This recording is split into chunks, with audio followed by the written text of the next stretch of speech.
Ceci est un livre audio autogénéré par Google. Collection KO International. ko.international@dbmail.com. Dirigé par Josepha Laroche. Comité de lecture. Thomas Lindemann, François Manga-Akoa. Frédéric Ramel, Jean-Jacques Roche. Et Catherine Ouihtol de Venden. Responsables éditoriaux.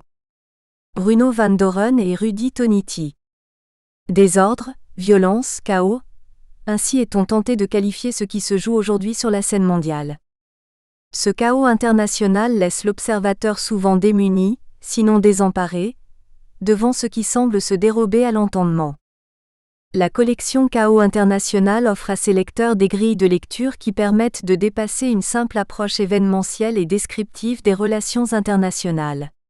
Dans un style clair et accessible, ces ouvrages analysent les nouveaux enjeux transnationaux et restituent le processus de mondialisation dans sa complexité. Avec KO International, les éditions L'Harmattan s'engagent à publier sur les grands enjeux internationaux, des recherches claires et accessibles aux non-spécialistes, sans pour autant céder sur l'essentiel, à savoir la qualité épistémologique des ouvrages.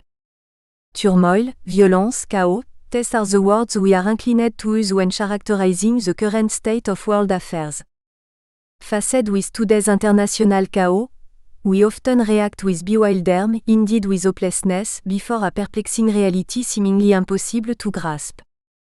In response, the International Chaos series offers readers an indispensable framework of analysis that goes beyond the simple descriptive approach to international events. Clearly written and accessible to the non-specialist, this series critically investigates the opportunities and risks of the new transnational order and represents the complex process of globalization. With the focal point of international chaos on today's most pressing international danger, the publishers at L'Harmattan promise a series that is both accessible to general readers and grounded in the most recent and empirical research. http://www.ko-international.org/. Déjà paru. Josepha Laroche, édition, Passage au crible de la scène mondiale. L'actualité internationale 2011-2012. Josepha Laroche, édition, La loyauté dans les relations internationales 2011. Josepha Laroche, édition, Passage au crible de la scène mondiale. L'actualité internationale 2009 à 2010, 2011. Dorota Dakowska et Elsa Toulmay, ed. Le partenariat franco-allemand. Entre européanisation et transnationalisation, 2010. Thomas Lindemann, Sauver la face, sauver la paix. Sociologie constructiviste des crises internationales, 2010. Série synthèse. Josepha Laroche, édition, Un monde en sursis. Dérives financières, régulation politique et exigences éthiques, 2010. Alexandre Boa, Disney. Un capitalisme mondial du rêve, 2010. Jean-Loup Samahan, La Rand Corporation, 1989 à 2009. La reconfiguration des savoirs stratégiques aux États-Unis, 2010. Annelise Garzuel, L'Allemagne aux Nations Unies. Une diplomatie modeste, 2009. Hervé Pierre, Le Hezbollah, un acteur sur la scène internationale, 2008. Oriane Guilbault, Le paludisme. La lutte mondiale contre un parasite résistant, 2008. Josepha Laroche, Alexandre Boa, Canal+ et les majors américaines, 2e édition 2008. Cyril Blais, Une voie mondiale pour un État. France 24 2008. Guillaume Devin édition, Faire la paix 2005. Léa Durupt, Notation et environnement, 2005. Liste des contributeurs. Alexandre Boa, docteur en sciences politiques et business analyst pour l'Europe dans un grand groupe industriel. Wai-Ting Chao, doctorante en sciences politiques, Université Paris 1 Panthéon-Sorbonne. Adrien Cherki, Université Paris 1 Panthéon-Sorbonne. Justine Chu, doctorant en sciences politiques, Université Paris 1 Panthéon-Sorbonne, marketing manager dans un groupe taïwanais de l'informatique. Philippe Hugon, professeur de sciences économiques, Université Paris 10 Nanterre. Josepha Laroche, professeure de sciences politiques, Université Paris 1 Panthéon-Sorbonne, directrice de KO International. Armelle Lebras-Chopard, professeure de sciences politiques, Université de Versailles Saint-Quentin en Yvelines. Valérie Lebrenne, Université Paris 1 Panthéon-Sorbonne. Thomas Lindemann, professeur de sciences politiques, Université d'Arras et IEP de Paris. Clément Paul, allocataire de recherche et chargé d'enseignement en sciences politiques, Université Paris 1 Panthéon-Sorbonne. Yves Poirmeur, professeur de sciences politiques et vice-président de l'Université de Versailles Saint-Quentin en Yvelines. Jean-Jacques Roche, professeur de sciences politiques et directeur de l'ISAD, Université Paris 2 Panthéon-Assas.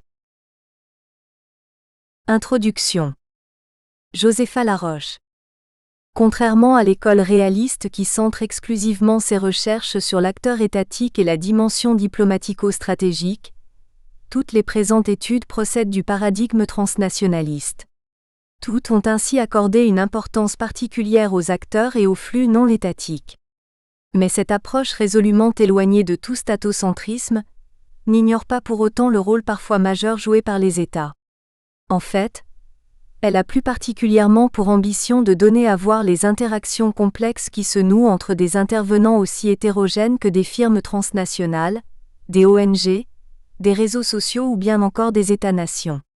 De même, à l'heure de la mondialisation, elle s'attache à montrer les intrications existant entre l'économique et le politique, tant sur le plan macro qu'à l'échelle micro. Réunir en un même ouvrage des notes d'analyse critique traitant de l'actualité internationale 2011 et publiées initialement sur notre site, tient de la gageure car les données qui les ont suscitées étaient dissemblables. Comment dès lors pourrions-nous prétendre les assembler en un tout homogène et cohérent, qui puisse éclairer le lecteur ? D'emblée, il nous faut donc expliciter notre démarche. En premier lieu, précisons que le but visé ne relève absolument pas d'une quelconque logique d'exhaustivité, tant il est vrai que celle-ci n'est gage ni de scientificité ni de lisibilité. Le propos consiste plutôt à discerner par-delà le magma factuel, les événements emblématiques des relations internationales. Cette règle méthodologique étant posée, il s'avère nécessaire d'opérer un passage au crible de la scène mondiale, c'est-à-dire une discrimination entre les innombrables séquences apparues dans le maelstrom de l'année, afin de retenir et d'examiner plus avant celles qui nous sont apparues significatives de l'état du monde. Autrement dit, seuls certains moments clés de 2011 sont traités dans cet ouvrage. Après avoir rappelé sous une forme concise et didactique les principales données factuelles du sujet abordé, et restitué son contexte historique, chaque texte met en relief sa signification profonde. Il s'agit en l'occurrence d'offrir au lecteur intéressé par les enjeux internationaux un cadrage théorique qui lui permette de dépasser le chaos international face auquel il reste trop souvent démuni, sinon désemparé. En dépassant la simple surface empirico-descriptive du moment, qui semble constamment se dérober à l'entendement, il convient donc de construire des repères et de proposer des clés d'analyse productrices de sens. Au cours de l'année 2012, la puissance des ressources symboliques partie 1 a été tout particulièrement mobilisée par l'ensemble des protagonistes de la scène mondiale, qu'il s'agisse des États ou bien des acteurs non étatiques. En effet, la concurrence à laquelle ceux-ci ne cessent de se livrer prend bien souvent la forme d'affrontements extrêmes qui revêtent toujours une forte dimension symbolique. Or cette dernière constitue à elle seule un enjeu. On l'a bien vu par exemple dans le cas des mosquées de Tombouctou, classées au patrimoine mondial de l'humanité, l'exceptionnalité des biens culturels, Alexandre Boa, est détruite de manière irréversible, précisément parce qu'elles étaient tout à la fois uniques et universelles. Dans la même logique, rappelons la volonté politique des dirigeants iraniens de faire condamner à mort Sakineh, une femme qui serait selon eux coupable de relations illicites, adultère et de complicité d'assassinat non avéré. En analysant la prise de position des mollahs, nous avons mis en exergue la conflictualité qui peut exister entre différentes représentations du monde. Ce faisant, soulignons l'instrumentalisation de leur posture culturelle dont ils entendent tirer des dividendes politiques, les méfaits du relativisme culturel, Armelle Lebras-Chopard. De manière générale, les attributs et trophées symboliques doivent être pris très au sérieux lorsqu'on entend analyser un conflit car ils s'attachent en fait à un souci de reconnaissance, partie intégrante de la construction des identités, la mise au ban de la Corée du Nord, Thomas Lindemann. Cependant, les ressources symboliques ne peuvent pas tout, à elles seules, elles doivent s'arrimer à d'autres facteurs de puissance. Faute de quoi, elles sont simplement condamnées à un exercice vain d'affichage médiatique, un mouvement non aligné sans crédit pour un État sans crédibilité. Josepha Laroche. A contrario, les États-Unis ont récemment fait la démonstration, une gouvernance brutale d'Internet, Alexandre Boa, que lorsque le symbolique était en mesure de se conjuguer à d'autres formes de puissance, notamment technologiques et stratégiques, il pouvait donner toute sa mesure. Enfin, la diplomatie Nobel se situe à mi-chemin de ces deux derniers cas de figure. Certes, elle ne peut pas tout, mais elle fait bel et bien montre d'une réelle autorité performative qui ne s'appuie sur rien d'autre que sur sa propre histoire. Nobélisation oblige, Josepha Laroche. Mais ces considérations ne sauraient faire oublier la violence de la mondialisation, et singulièrement la violence socio-économique du développement. Partie 2. Ainsi, les puissances émergentes ne sont-elles pas exemptes de conduite prédatrice? Les investissements fonciers de la Chine en Afrique, Philippe Hugon, est dommageable pour l'environnement. Le coût sanitaire et environnemental du développement chinois, Valérie Lebrun, tout comme certaines firmes transnationales, la responsabilité sanitaire des firmes agrochimiques, Valérie Lebrun. La violence du développement n'emprunte toutefois pas toujours des formes aussi flagrantes et spectaculaires.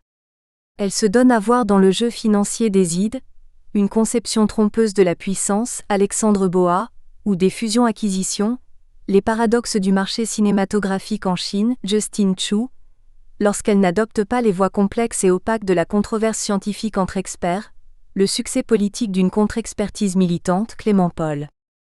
Ce qui facilite également l'extension mondiale de cette violence, c'est la déterritorialisation des défis mondiaux, partie 3, qui ne s'accompagne d'aucune véritable gouvernance globale. Certes, cette situation peut parfois présenter des aspects positifs, en termes de droits humains et d'extension des libertés individuelles. La lente autonomisation des réseaux sociaux en Chine, Justin Chu. L'intrusion virtuelle comme intervention politique, Adrien Cherki. Mais ceci s'avère en revanche catastrophique en matière environnementale, comme nous l'avons montré avec le sommet Rio+20 et le sommet de Doha, l'échec d'un multilatéralisme sans contrainte, Clément Paul, le triomphe dommageable des passagers clandestins, Wai-Ting Chao. Au mieux, les régulations apparaissent sectorielles, à minima et plus ou moins en devenir, une gouvernance mondiale de l'eau, Valérie Lebrun. Force est donc de constater en effet que les opérateurs économiques ne sont pas capables de mettre en place des dispositifs d'autorégulation. L'anarchie mondiale dans la téléphonie mobile, Justin Chu.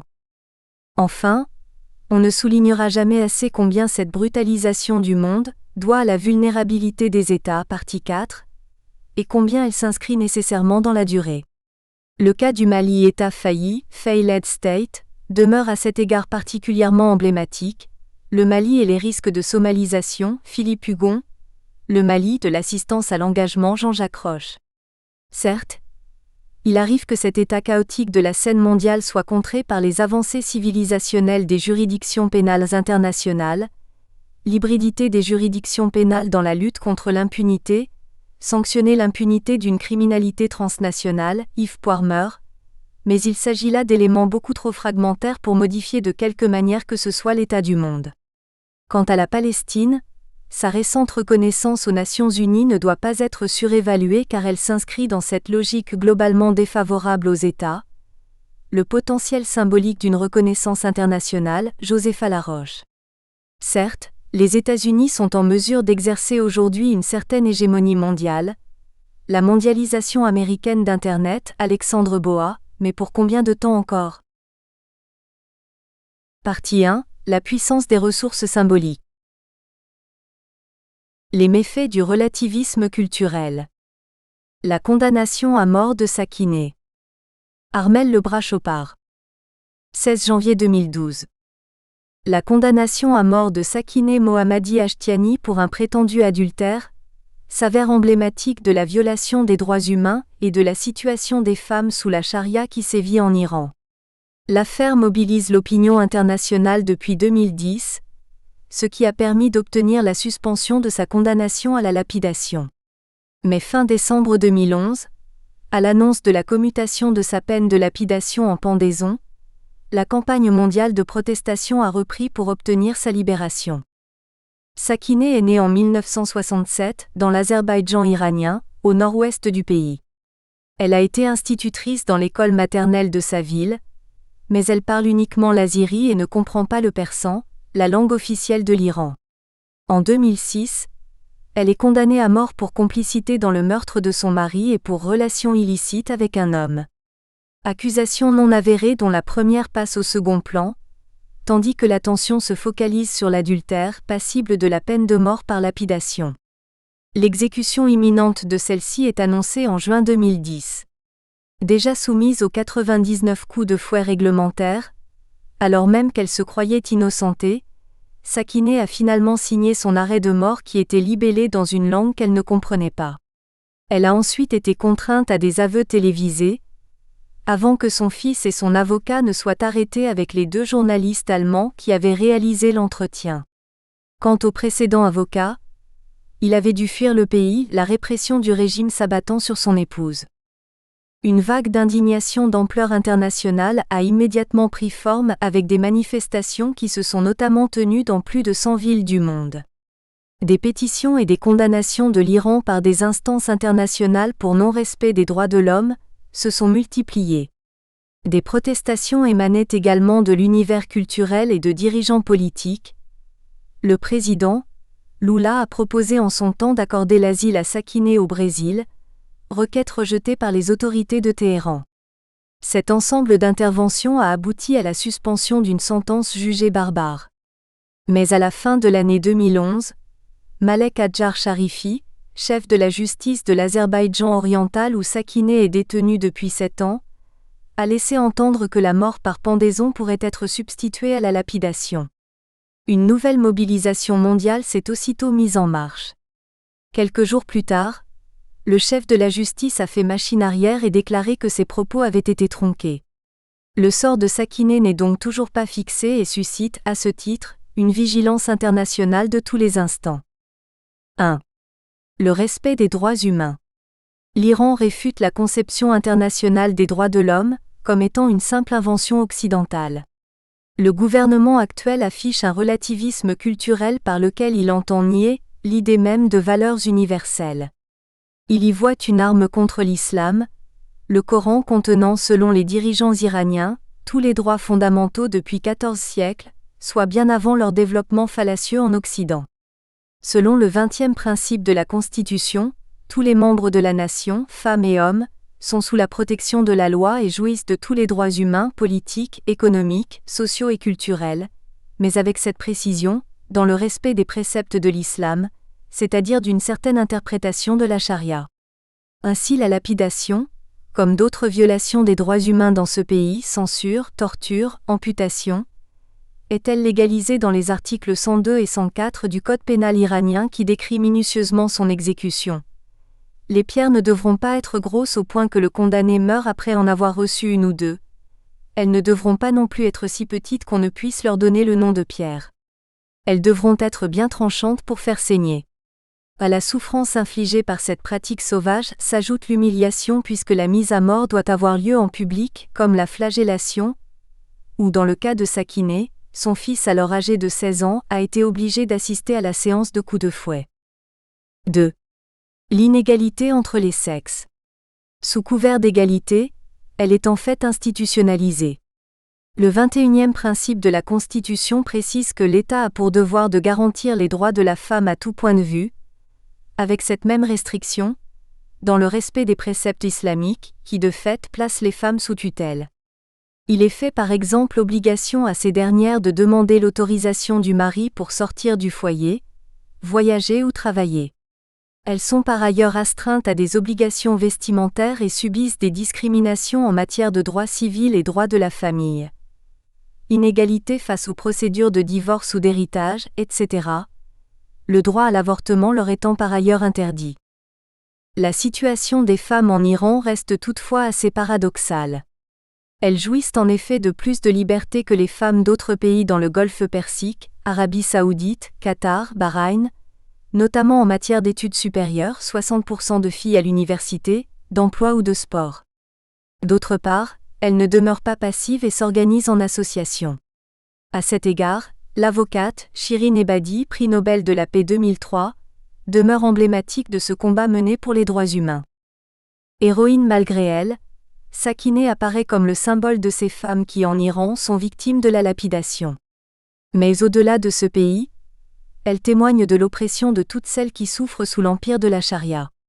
Ainsi, fin 2011, l'une d'entre elles a-t-elle été décapitée en Arabie Saoudite pour sorcellerie, au terme d'un jugement islamiquement correct. En outre, l'euphorie et les espoirs suscités par les printemps arabes laissent désormais la place à une certaine inquiétude après des élections qui ont accordé la majorité à des partis islamiques, même si ceux-ci se disent modérés, Tunisie, Égypte ou Maroc. D'autant plus que, de son côté, le Conseil national de transition libyen CNT s'est empressé d'annoncer, au lendemain de la libération du pays, sa volonté d'un retour à la charia. L'islamisme radical n'a cependant pas le triste monopole de cette organisation de la suprématie masculine. On la retrouve également dans d'autres intégrismes religieux. Les ultra-orthodoxes juifs, les hommes noirs, n'ont-ils pas manifesté récemment en Israël, entre autres, pour l'établissement d'une ségrégation des sexes dans les espaces publics ? Certaines communautés protestantes ou des groupes catholiques mènent, pour leur part, des commandos contre les cliniques pratiquant l'interruption volontaire de grossesse. Enfin, les sociétés contemporaines, même laïques, connaissent de nos jours encore une inégalité plus ou moins prononcée entre les sexes. Autrement dit, cette valence différentielle des sexes au bénéfice des hommes, que l'anthropologue Françoise Héritier a détectée de tout temps et en tout lieu, n'épargne pas davantage l'Occident. Comme dans les révolutions arabes et d'autres situations récentes, le rôle des médias et en particulier d'Internet a été fondamental dans l'affaire Sakineh. La réaction immédiate et de grande ampleur des opinions publiques a permis de faire pression sur les dirigeants politiques de nombreux pays comme sur les instances internationales, les uns et les autres se trouvant obligés de prendre position, et sur les autorités de Téhéran. Aujourd'hui, la solidarité internationale ne faiblit pas, et ce que réclament ces citoyens du monde, ce n'est pas seulement l'interdiction de la mise à mort de Sakineh mais sa remise en liberté. Au-delà de son cas, ils exigent purement et simplement l'abolition de la lapidation dont sont toujours victimes d'autres individus, et pour laquelle l'Iran avait pourtant annoncé un moratoire en 2002. Référence. http://la règle du jeu .org/2012/12/29/83/85/ Sakineh % c'est 2% à 0 les dernières et triste nouvelle de L %E 2% 80% 99 iranienne /. Stengers Lauriane, Pierre non seulement, conversation avec Sakineh. Nous espérons que vous avez apprécié cet aperçu. Pour continuer à écouter ce livre audio sur Google Play Livres, utilisez le lien dans la description de la vidéo.